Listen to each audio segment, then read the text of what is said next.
پتہ چل جاتا ہے کہ میری خوراک ادھر موجود ہے. وہ دودھ پینا شروع کر دیتا ہے. پھر دیکھیے کہ تھک گئے ہو نا آپ کو کیا یہ غریب کیمرے والا کبھی ادھر ہوتا ہے کبھی ادھر ہوتا ہے, آپ کی نظر پھر اس کی طرف چل جاتے ہیں, میں ادھر ہی کیا ادھر, سمجھ آپ کھاتے میں جاتی نہیں ہے. اب جب سب کچھ ہوا پیدا ہو گیا, اندازہ یہ کرے کہ انسان کے آنکھ کی یہ پتلی ہے, ایک پتلی جو آپ کی ہے وہ میری ایسی نہیں ہو سکتی, جو میری ہے وہ کسی اور کی نہیں ہو سکتی. آپ کے ہاتھوں کے اوپر تھمب ہے, یہ انگوٹھے کا نشان ہے جس کو آپ ثبوت کے طور پر اسٹامپ پہ لگاتے ہو. جو لکیریں میری ہیں وہ آپ کی نہیں ہیں. کیوں کیسے ہیں ایک ہی طرح کے, لیکن ہم برابر نہیں ہیں. ڈی این اے ہے, ڈی این اے میرا اور ہے آپ کا اور ہے. آج سے 1000 سال پہلے میرے خاندان کے جتنے بزرگ گزرے ہیں, میرا ڈی این اے کیا جائے تو ان بزرگوں کے نام نکل آئیں گے کہ یہ فلاں کی نسل سے ہے. آپ کے ڈی این اے سے پتہ چلے گا آپ کس کی نسل سے ہو. یعنی یہ کرشمہ خدا ہے, آپ کی سمجھ سے باہر. آپ کے وجود کے اندر ایک بڑی راز ہے, وہ میلوں میں ہے, لیکن رب نے اس کو چھوٹے سے پیٹ کے اندر بند کر رکھا. آپ کے وجود کے اندر ایک دل ہے, چھوٹا سا دل ہے, لیکن اس کی وسعت کتنی ہے. حضرت سلطان باہو فرماتے ہیں کہ دل دریا سمندر گونگے, کون دلاں دیاں جانے ہوں, وچے بیڑے وچے جھیلے وچے ملاح مہانے ہوں. 14 طبق دلے کے اندر, 14 طبق کیا ہوتا ہے؟ 7 زمینیں 7 آسمان. 14 طبق دلے کے اندر تمبو وانگے تانے ہوں, پر نام فقیر تنہنگا باہو جڑا دل دی رمز پچھانے ہوں.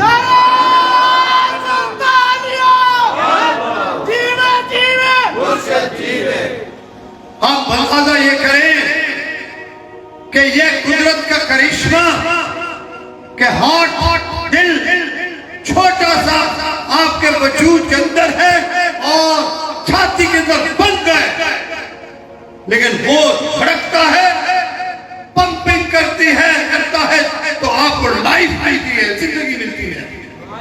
وہ پمپنگ کرتا ہے تو بلڈ سرکولیٹ ہو کر دماغ میں جاتا ہے, اور جب دماغ میں پہنچتا ہے تو آپ کی سینس, آپ کی سوچ, آپ کی فکر, آپ کا ادراک بڑھتا رہتا ہے.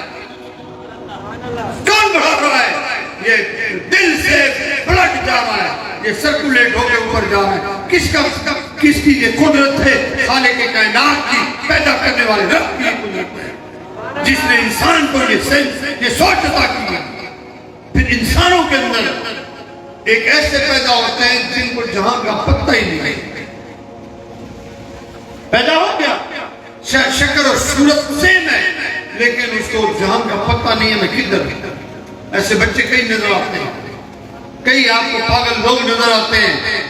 لوگ روتے ہیں میرا بھائی ہے سینس لیس ہے, یہ میرا بیٹا ہے سینس لیس ہے, اس کو کچھ پتہ نہیں چل رہا. دینے والا تو رب ہے, اس کی مرضی, جس کو جیسے نوازے. لیکن اس ایسے بھی آ رہے ہیں. کل سوشل میڈیا پہ دکھا رہے تھے کہ ایک بچہ ہے جس کی عمر 8 سال ہے یا 10 سال ہے.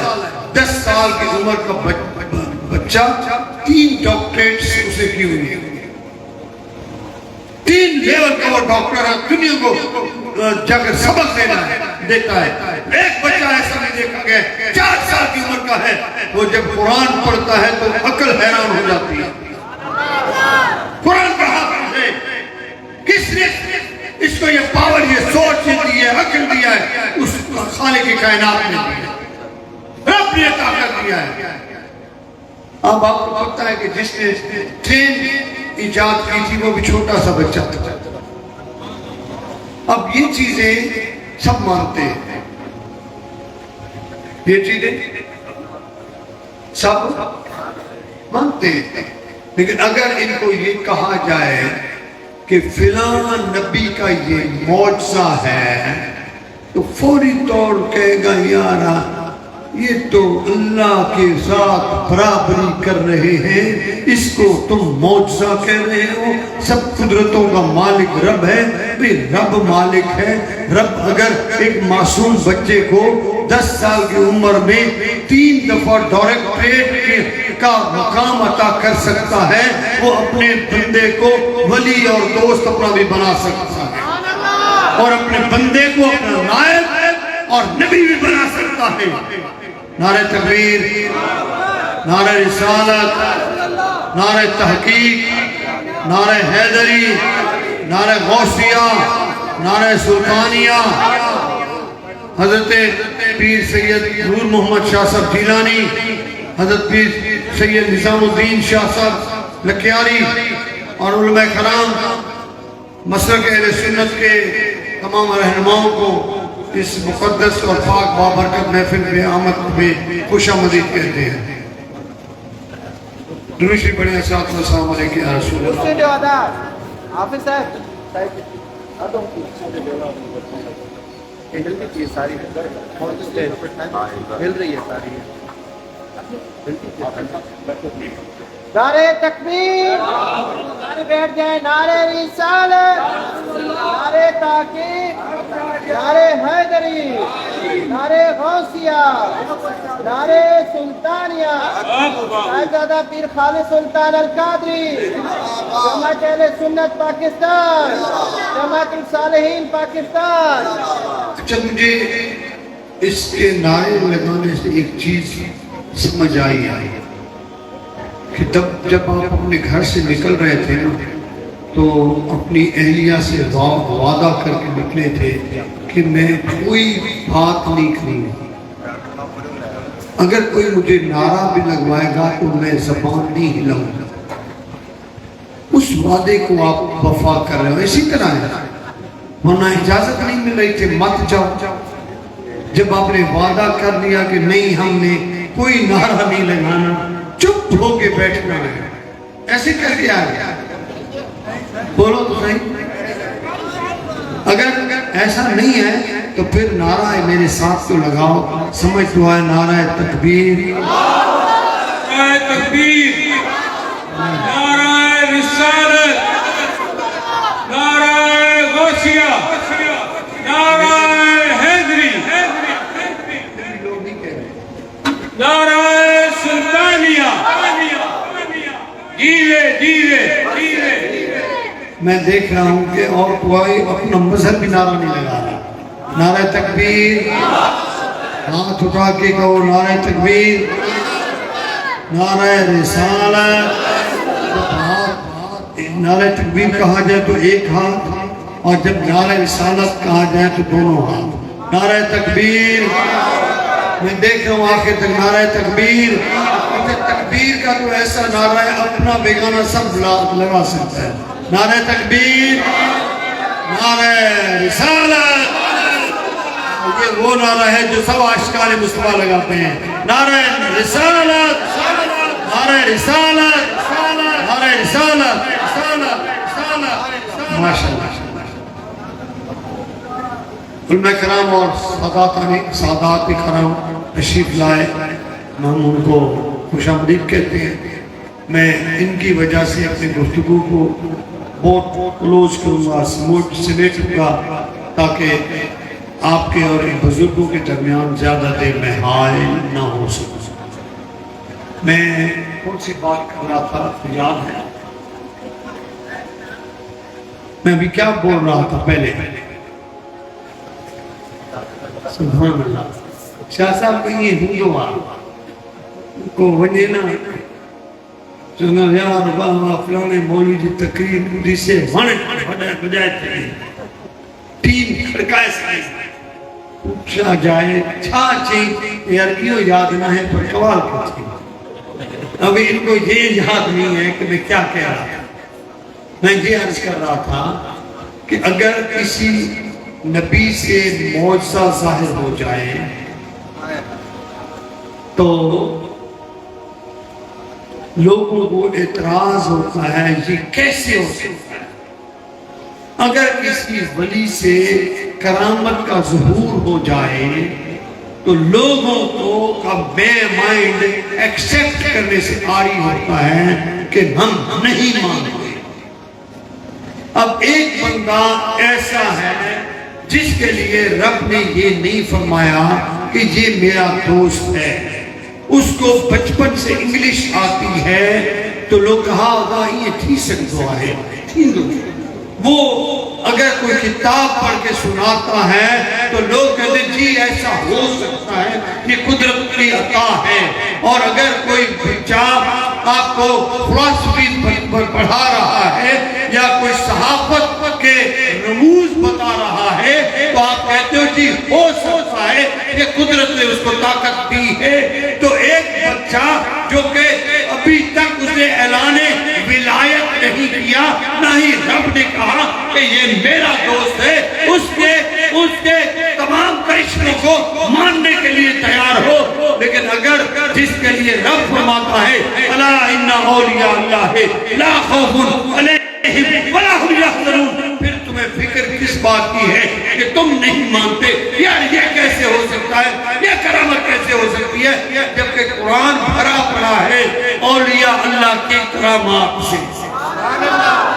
قرآن بھرا پڑا ہے انبیاء کرام کے معجزات سے۔ قرآن سارا کا سارا انبیاء کے معجزے ہیں اور اولیاء کی کرامات ہیں اور محمد عربی کی تعریف میں موجود ہے۔ لیکن ایک بندہ نہیں مانتا تو نہ ماننے نعرہ تکبیر، نعرہ رسالت، نعرہ تکبیر، نعرہ رسالت، نعرہ حیدری، نعرہ سلطانیہ۔ مجھے یہ بتائیں کہ حضرت عیسیٰ نبینا علیہ السلام کا ذکر قرآن مجید فرقان حمید میں موجود ہے کہ چند دنوں کے بچے ہیں، نو مولود بچے ہیں، اور انہوں نے گواہی دی کہ میری والدہ اماں مریم پاک ہے، اور اللہ نے کی طاقت سے، اللہ کی عطا سے، بغیر والد کے رب نے مجھے ان کے شکم میں ڈالا اور مجھے اپنا دوست اور اپنا نبی بنا کے بھیجا۔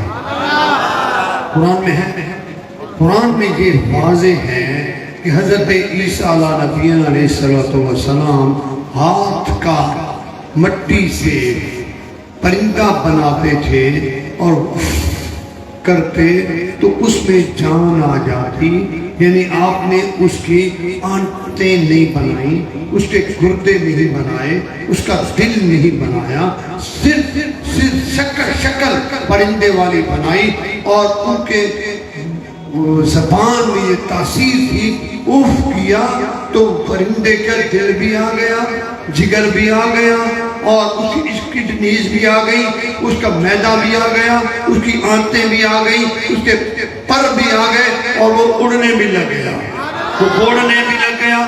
حضرت عیسیٰ علیہ السلام کے اندر یہ طاقت تھی کہ اگر اندھے کی طرف اشارہ کرتے وہ بینا ہو جاتا تھا اور آنکھوں والا ہو جاتا تھا، اگر کوڑ والے کی طرف دم کرتے تھے تو اللہ اسے شفا عطا فرما دیتا تھا، اور اگر کوئی مردہ ہوتا تو آپ کہتے کم بِإِذْنِ اللہ، اللہ کے حکم سے زندہ ہو جا، تو مردہ اللہ کے کرم سے، اللہ کے فضل سے، اللہ کی عطا سے زندہ ہو جاتا تھا۔ یہ واقعات قرآن مجید فرقان حمید میں، اور حضرت موسیٰ نبینا علیہ السلام کے آسے میں یہ طاقت عطا کی کہ وہ اژدہا سانپ بن جاتا ہے، اس آسے کو یہ طاقت دی اگر وہ پانی میں پھینک کوئی غرق ہو جاتا ہے۔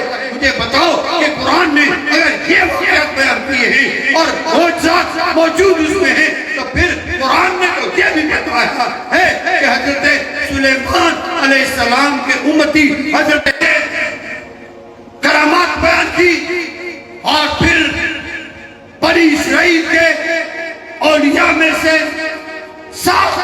کا واقعہ بولو تو صحیح، مختصر کراؤ،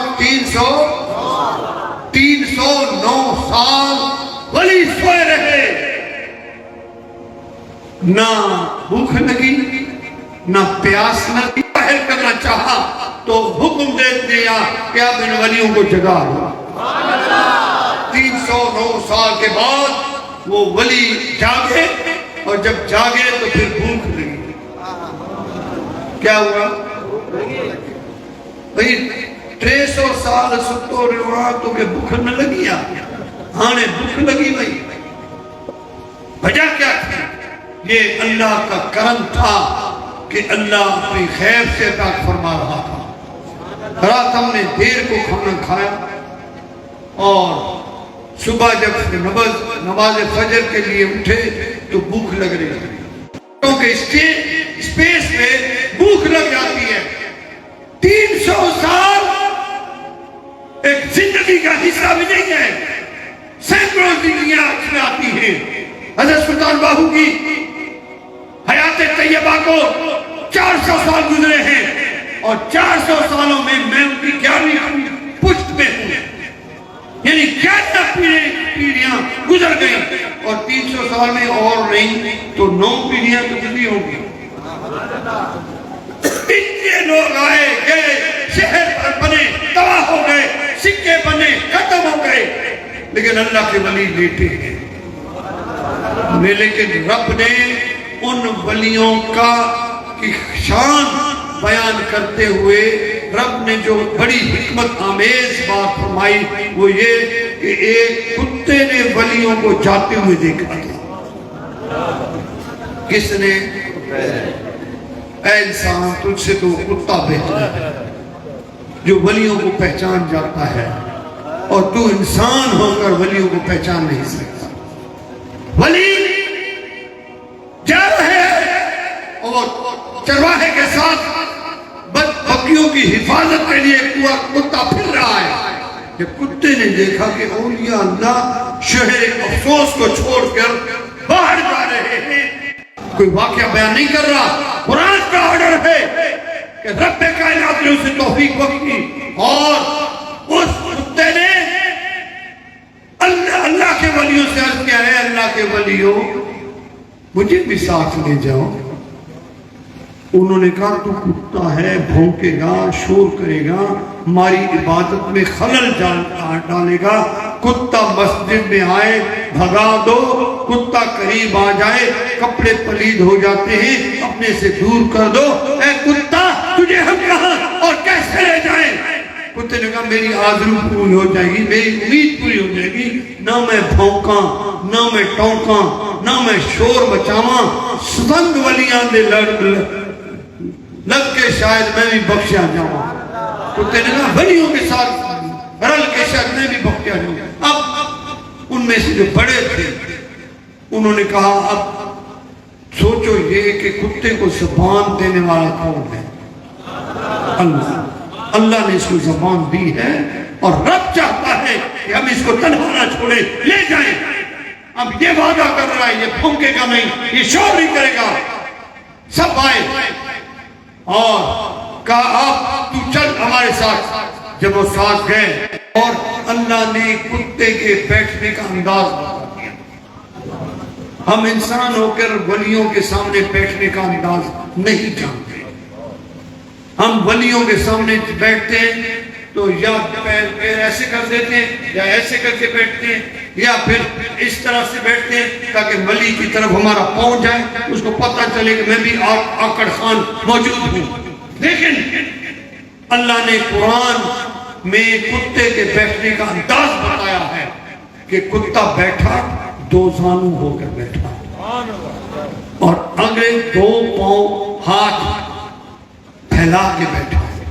یعنی جب بھی اللہ کے ولیوں کی بارگاہ میں جاؤ، ایک تو دو زانو ہو کر بیٹھو، اور دوسرا ان کے سامنے اس طرح ہاتھ پھیلاؤ کہ تم اللہ سے ان ولیوں کے صدقے سے مانگ رہے ہو، اور تمہاری جھولی کبھی خالی نہیں ہوگی۔ پھر اللہ نے کرم یہ کیا کہ اس کتے پر کرم یہ ہو گیا کہ کتے کو جنتی قرار دے دیا گیا۔ کلتا جنتی ہوں گے. یہ قرآن کا فیصلہ ہے. اب مجھے یہ بتاؤ, قرآن کہتا ہے اور ولی اشارہ کرے, قرآن فرماتا ہے ولی کے اشارے فرمانے سے, ولی کے اشارے فرمانے سے کیا ہوتا ہے کہ تخت بلقیس سینکڑوں میلوں سے آ کر حاضر ہو جاتا ہے, اور وہ بھی 70 گز لمبا 40 گز چوڑا ہیرو جواہرات سے جکڑا ہوا بہت بڑا وزنی, اور وہ پہنچ جاتا ہے. اب مجھے بتائیں کہ کوئی ادھر اعلان کر دے کہ میں یہاں پر اس جگہ پر ٹرک کو لے کے آتا ہوں, تو آپ کہو گے he is mentally unfit. Truck کیسے آئے گا, گڑی گلیوں سے پھرتا ہوا کیسے پہنچے گا؟ لیکن اللہ کے ولی سے حضرت سلیمان نے پوچھا, اے آصف بن برقیہ تم کیسے لاؤ گے؟ انہوں نے کہا کہ حضور میں آنکھ جھپکتے میں لاؤں گا. آنکھ جھپکتی جاتی ایسے کر کے کھولو, یہ آنکھ جھپکی, اتنی دیر میں لاؤں گا. لیکن حضرت آصف بن برقیہ کو حضرت سلیمان نے فرمایا کیسے؟ انہوں نے ہاتھ کا اشارہ کیا, حضور ایسے, بس ایسے اشارہ, ہاتھ ایسے کیا, ایسے آیا, تخت سامنے. یعنی قرآن کہتا ہے کہ ولی میں یہ طاقت ہے کہ اتنے دور سے ایک پل کے اندر تخت کو بھنگا سکتا ہے. قرآن کہتا ہے کہ حضرت یوسف علیہ السلام کے پیرہن میں یہ طاقت موجود ہے, جو اللہ کا نبی ہے. 2 ٹکڑے ہو گئے, سرکار نے اشارہ کیا, ڈوبا ہوا سورج واپس آ گیا. سرکار پاک صلی اللہ علیہ وسلم اشارہ کر رہے ہیں اور آسمان پہ چاند رقص کر رہا ہے. یہ معجزہ مصطفیٰ ہے. اور میرے محبوب نے فرمایا کہ میری فلانی صحابیہ آنکھوں سے اندھی ہو گئی ہے, اس کو بولو کہ 2 رکعت نفل پڑھے اور دعا کرے کہ یا اللہ محمد عربی کے صدقے سے میری آنکھوں کی بینائی مجھے لوٹا دے. اس خاتون نے دعا شروع کی, نور آ گیا.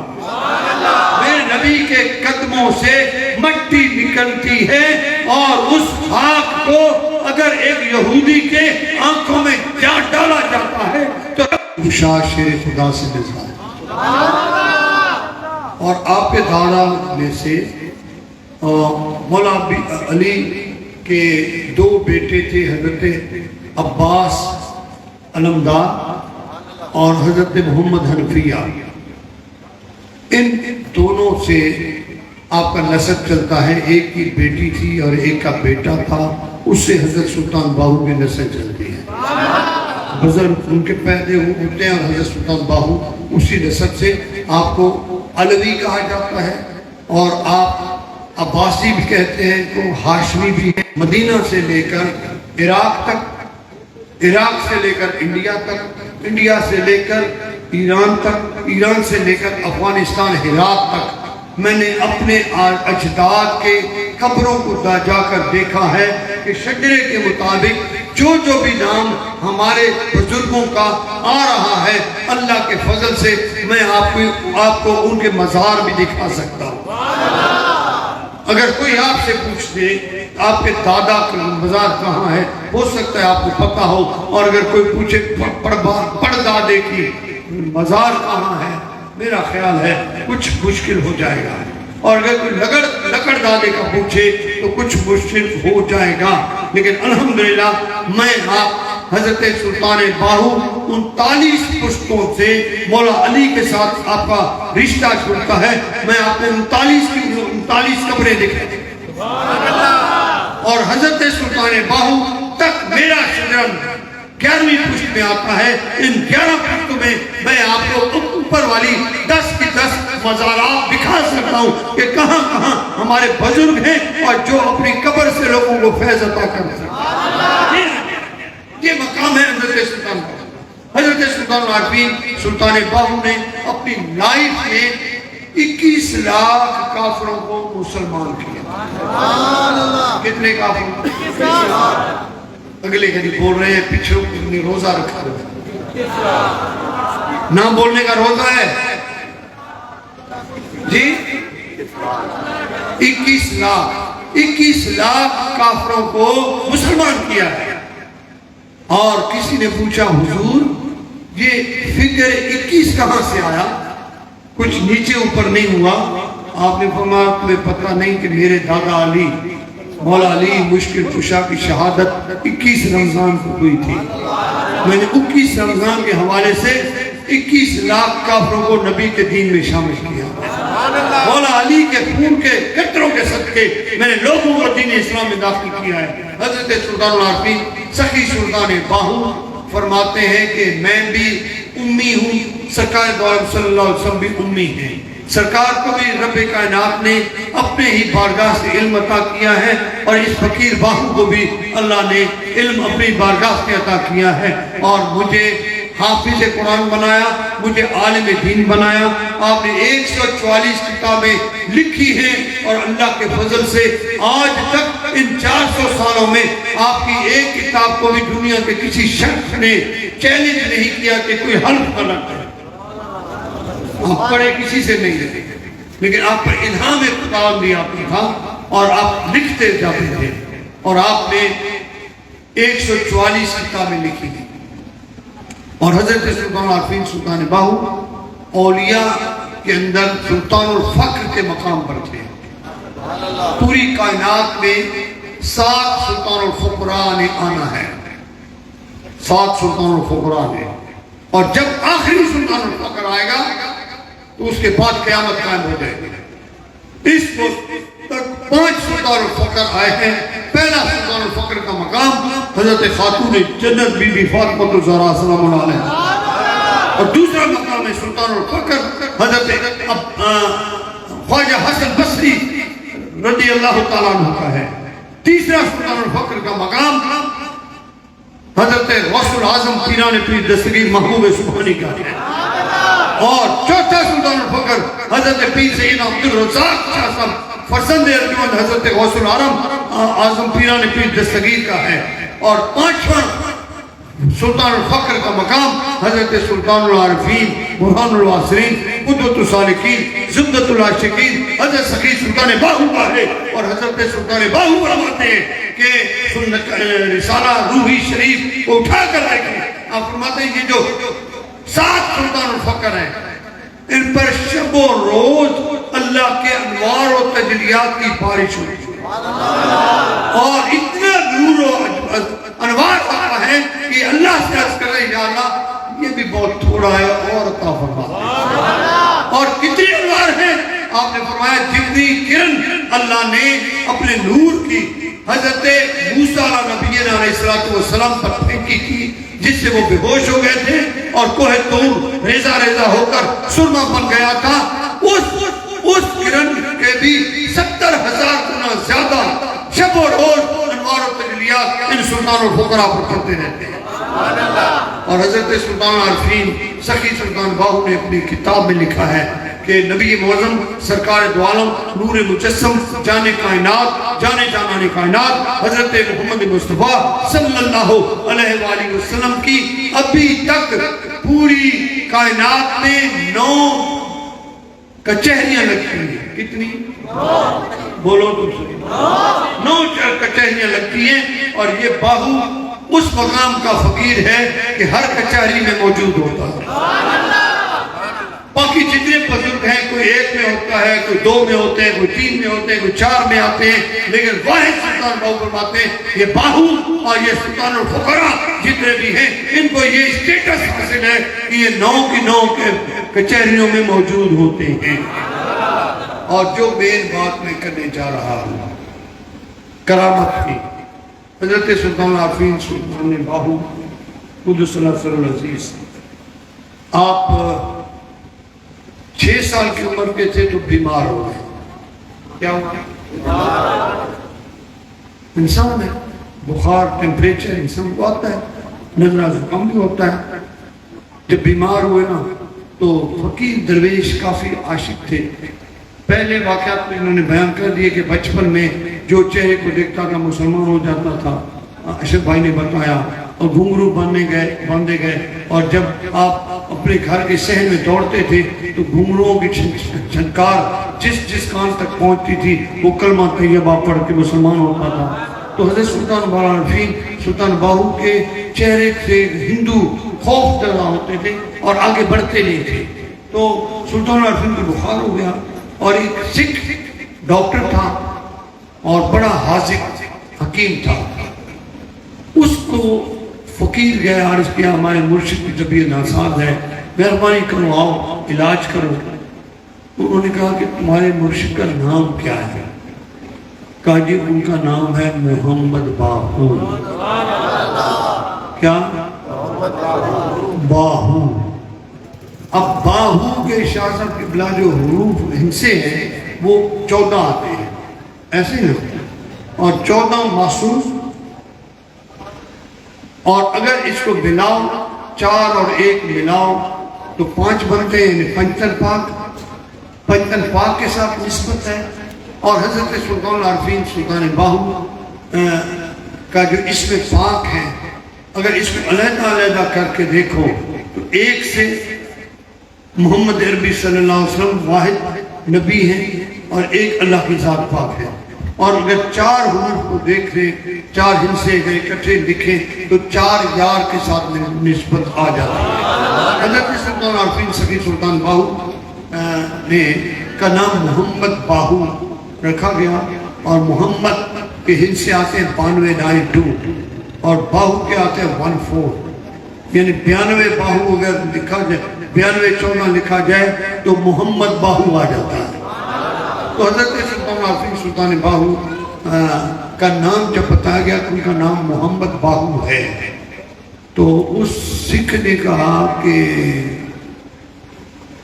بہت مشکل ہے کہ میں جاؤں, کیونکہ مجھے اپنا دھرم بہت عزیز ہے, میں نہیں چاہتا کہ میں اپنا دھرم چھوڑ کے مسلمان ہو جاؤں, لہذا ایسے کرو کہ انہوں نے کہا بھی ادھر بڑے واحد آپ حکیم ہو شور کوٹ میں, ہم کہاں جائیں, مہربانی کرو, وسیع ہوتا ہے ڈاکٹر حکیم, اس کا فرض ہے کہ علاج کرے. کہا میں علاج کروں گا لیکن ایسے کرو کہ ان کے جسم کے اوپر جو پسینے والا قمیض ہے نا وہ اتار کے لے آؤ, میں قمیض سونگھ کے بتا دوں گا کہ ان کو ملیریا ہے یا نمونیا ہے یا ان کو ٹائیفائڈ ہے یا موسمی بخار ہے, پتہ چل جائے گا, پھر میں وہی دوائی بناؤں گا. فقیر گئے حضرت سلطان باہو سے عرض کیا, انہوں نے فرمایا کہ بیٹا کیوں نہیں آ رہا میرے پاس؟ کہتے ہیں جو ڈرتا ہے کہ وہ مسلمان نہ ہو جائے. تو آپ نے فرمایا اچھا وہ اس وجہ سے نہیں آ رہا؟ فرمایا جی حضور. فرمایا چلو لے جاؤ قمیض, جو کام میں کرتا ہوں ہو سکتا ہے میرا چولا کر کے دکھا, میرا قمیض کر کے دکھاتے, لے جاؤ. اب قمیض لے کر آئے. حکیم اپنی شاپ پہ اپنے مطب پہ بیٹھا ہے اور جیسے ہی قمیض دروازے پہ پہنچتا ہے جتنے مریض اور ان کے لواحقین جو بیٹھے ہیں ان کی جب نگاہ دروازے کی طرف جاتی ہے. اب دیکھو نا ایک دنیا کا ایک سسٹم ہے, وہ لڑکا جو ہے بار بار اس کو چھیڑ رہا تھا, آپ کی نظر ادھر جا رہی تھی یعنی کیا کر رہے ہیں. ابھی کوئی نیا باندھا اگر انٹر ہوگا تو آپ مڑ کر دیکھو گے کون آ رہے ہیں. اب جیسے لوگوں نے دیکھا دروازے کی طرف, حضرت سلطان باہو کا پیرہن مبارک 14 چوڑا مبارک قمیض مبارک سامنے آئی ہے, اور جس نے دیکھا ان کی زبان پہ کلمہ جاری ہو گیا. حکیم حیران, بیٹھے تو ہندو تھے, بیٹھے تو سکھ تھے, یہ کلمہ پڑھ رہے ہیں, اندر دیکھا کیا بات ہے, انہوں نے سامنے دیکھو. حکیم نے جب مڑ کے دروازے کی طرف دیکھا تو بے ساختہ اس کی زبان پہ بھی لا الہ الا اللہ محمد رسول اللہ جاری ہو گیا.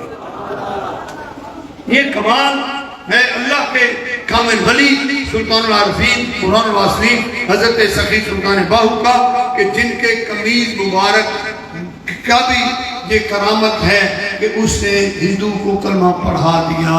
تو اب یہ چیز آپ کہو گے قرآن سے ثابت کر لو, تو میں پہلے بتا چکا ہوں کہ حضرت یوسف علیہ السلام کے قمیض مبارک سے حضرت یعقوب علیہ السلام کا نور واپس آ گیا تھا.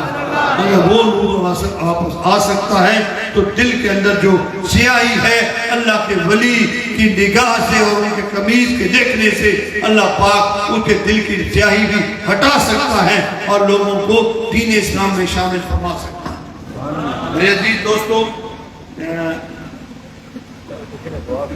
کسی نے دعا کے لیے کہا ہے کاروبار کے لیے دعا کریں اور جھگڑے بڑے ہوتے ہیں اس کے لیے دعا کریں، پریشانیاں بڑی ہوتی ہیں ان کی لیے دعا کریں اور نماز کی پابندی بھی ہو ہمارے گھر والوں کی۔ تو واقعی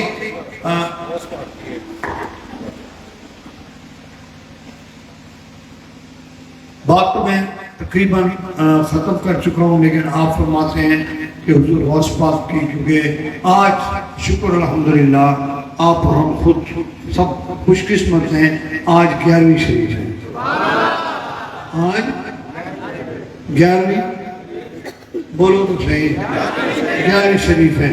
پیران پیر دستگیر محبوب سبحانی نے 11ویں شریف یعنی 10ویں کے دن اور 11ویں کی رات کو مریدین کی ایک مجلس کیا کرتے تھے جس کو میلاد مصطفیٰ کا نام دیتے تھے، اور اس میں محفل ہوتی، ذکر ہوتا، دعا ہوتی اور پھر لنگر تقسیم ہوتا۔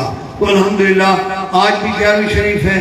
پیران پیر دستگیر محبوب سبحانی قندیل نورانی شہباز لامکانی حضرت شیخ سیدنا محی الدین عبد القادر جیلانی کی بارگاہ میں مریدین حاضر ہوئے اور عرض کیا حضور غوث پاک مہربانی فرمائیں، ہم پھنس گئے ہیں ایک عیسائی کے ساتھ۔ عیسائی کہہ رہا ہے کہ ہمارے نبی عیسیٰ علیہ السلام کا واقعہ قرآن بتا رہا ہے کہ وہ اندھوں کو آنکھیں دیتے تھے، کوڑھوں کو شفا دیتے تھے، مردوں کو زندگی دیتے تھے، پرندوں کو زندہ کر دیتے تھے، وہ ان کا پاور ہے۔